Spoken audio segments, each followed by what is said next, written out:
Assalamualaikum warahmatullahi wabarakatuh. Bismillahirrahmanirrahim. Alhamdulillahirrabbilalamin. Wassalatu wassalamu ala ashrafil anbiya'i wal mursalin Sayyidina Muhammadin wa ala alihi wa ashabihi ajmain, amma ba'du. Perkenalkan, nama saya Gifari Genisti Ramadan dari kelas PKN 2020B akan menjelaskan tentang 4 sumber hukum Islam. Islam lahir sebagai rahmat bagi seisi alam yang menuntun umat manusia dalam menjalani kehidupan di dunia. Selama hidup, manusia tidak luput dari beragam masalah dan kegalauan. Untuk mencari solusi pemecahan masalah, umat Islam dapat bersandar pada sumber-sumber hukum Islam yang jelas. Sumber hukum Islam yang dimaksud adalah Al-Quran, hadis, ijma, dan qiyas. Al-Quran adalah kalam Allah yang berfungsi sebagai sumber hukum yang utama. Kehadiran hadis, ijma, dan qiyas bukan sebagai penyempurna Al-Quran, sebab Al-Quran telah sempurna, namun pemahaman manusialah yang tidak sempurna, sehingga dibutuhkan penjelas agar pesan yang terkandung dalam Al-Quran dapat dipahami secara sebenar-benarnya. Agar ilmu kita tentang agama Islam bertambah, mari kita kenali lebih dalam 4 sumber hukum Islam berserta kedudukannya. Yang pertama ada Al-Quran. Al-Quran adalah kalam Allah yang diturunkan kepada Nabi Muhammad SAW.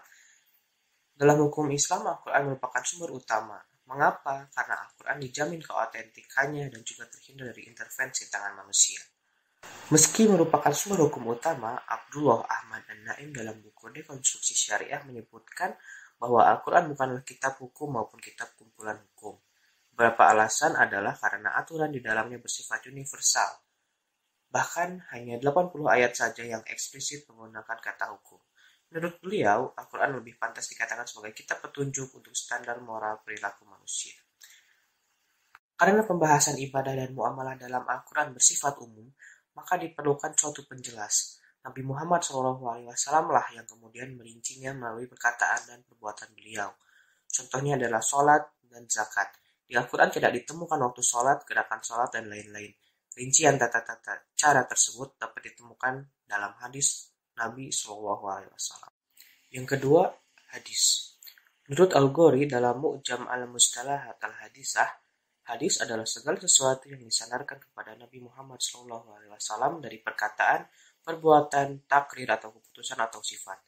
Dalam agama Islam, hadis merupakan sumber hukum setelah Al-Quran. Ini didasarkan pada firman Allah dalam surat Al-Hajj ayat 7 yang artinya, apa yang diberikan Rasul kepadamu maka terimalah, dan apa yang dilarangnya bagimu maka tinggalkanlah. Menurut Nawir Yuslam dalam Ulumul Hadis, fungsi hadis secara garis besar ada 3, yaitu menegakkan kembali keterangan atau perintah yang terdapat dalam Al-Quran, artinya hadis datang dengan keterangan atau perintah yang sejalan dengan Al-Quran. Yang kedua, menjelaskan dan menafsirkan ayat-ayat Al-Quran yang datang secara global. Dalam hal ini kaitannya ada 3 hal, yaitu menafsirkan serta memperinci ayat-ayat yang bersifat umum, mengkhususkan ayat-ayat yang bersifat umum, dan memberi batasan terhadap ayat yang bersifat mutlak. Yang ketiga, menetapkan hukum-hukum yang tidak ditetapkan oleh Al-Quran. Salah satu contoh penentuan hukum hadis adalah tentang wudu sebagai syarat sah sholat.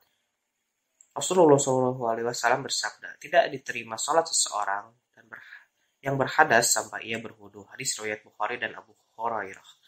Hadis tersebut memperjelas dari isi surat Al-Maidah ayat 6 yang artinya, hai orang-orang yang beriman, apabila kamu hendak mengerjakan sholat, maka basuhlah muka dan tanganmu sampai dengan siku.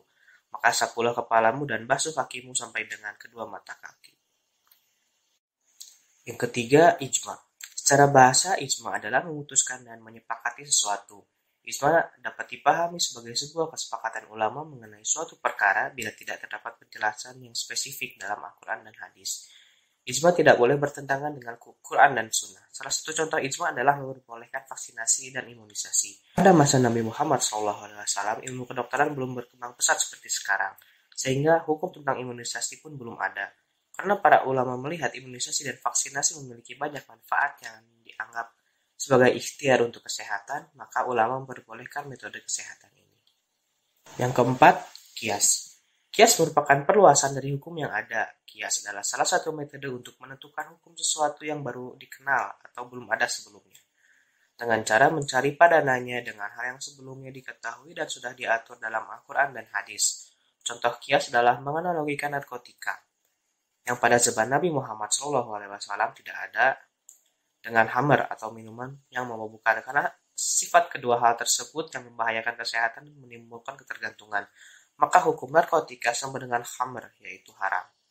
Sekian penjelasan dari saya. Wassalamualaikum warahmatullahi wabarakatuh.